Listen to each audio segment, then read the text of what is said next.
How do the most successful people today think in regards to how they choose to spend their time?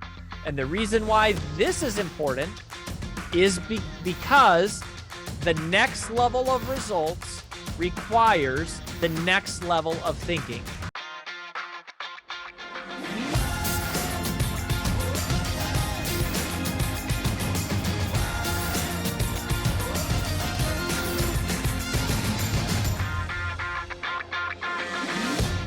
There is nothing about prioritizing that creates more time.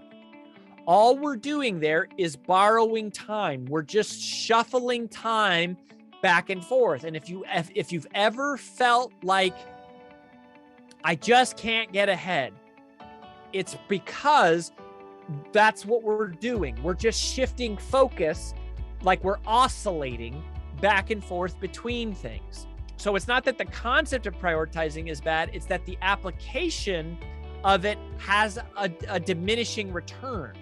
To this day, prioritizing remains the most pervasive paradigm is how we operate and we use our time. But my question is, has the world changed since the year 1989? What are some things that exist today that did not exist in the year 1989? Like, what are all the things that you can think of that affect like our everyday modern life, how we work, how we communicate, how we think? Yes, technology, the internet, social media, iPhones. iPhones don't even come on the scene till like 2005. Like, social media doesn't even come on the scene till like early 2000s. The internet is the 90s. Y'all, in 1989, yeah, Jennifer hit email.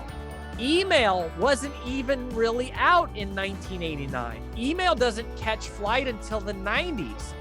And then text messages. Text messages come on the scene after the iPhone arrives, right? And now, at first people were like, who's going to use a text message? I could just send an email. Why would you send a message that's so short? And now it's short, constant, perpetual communication. We live in a world of short, constant, perpetual communication. And this is the problem.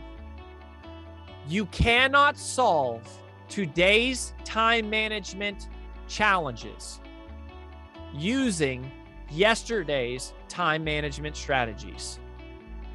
You can't solve today's time management challenges using yesterday's time management strategies. This is why we all feel busy, buried, and behind. And no matter how much we work, we never feel caught up. And I send one email out, 2 emails come back. Every time we complete a project, we got 4 more that show up. Yeah, okay, Rory. So like, I get it. So then the question becomes, which is what we're driving to, right? How do the most successful people today think in regards to how they choose to spend their time? And the reason why this is important is because the next level of results requires the next level of thinking. The next level of results always requires the next level of thinking.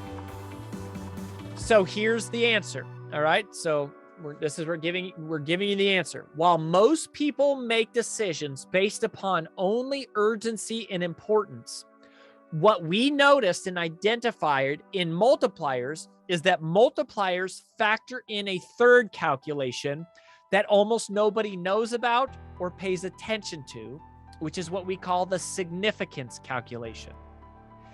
And the significance calculation changes everything. The significance calculation changes everything.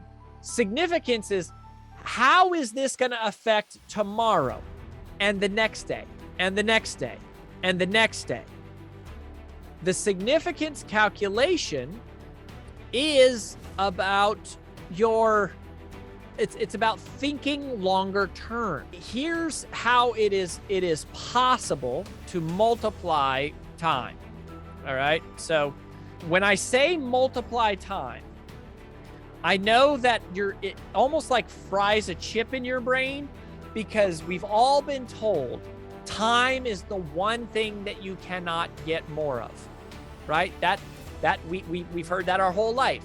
Like time is the one thing you can't create more of.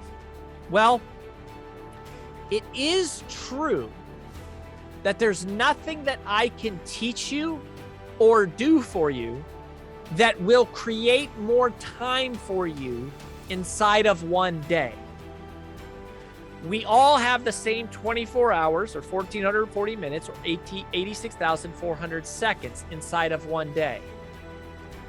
But that's exactly the problem. Most of us think in a paradigm of one day. And this is always true. Absent the significance calculation, we inadvertently overweight the urgency calculation.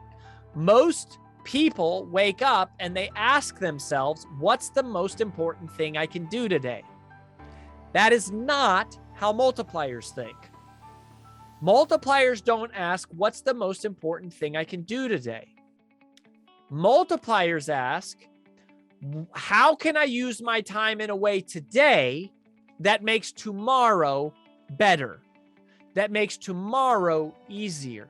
You see, there's nothing that we can teach you to help you create more time today, but there are things that you can do today that create more time in the future. And that is why when we say multiply time, we're not talking about marketing hyperbole. We're not exaggerating. We mean it literally. We mean it pragmatically. We mean it scientifically. There is a way to multiply time, and I can tell you how to do it in one sentence. All right, so here it is. So if you don't hear anything else the next 2 days, you have to catch this part. So if you've been sleeping, like wake up and do not miss this. Here is how it is possible to multiply time in one sentence.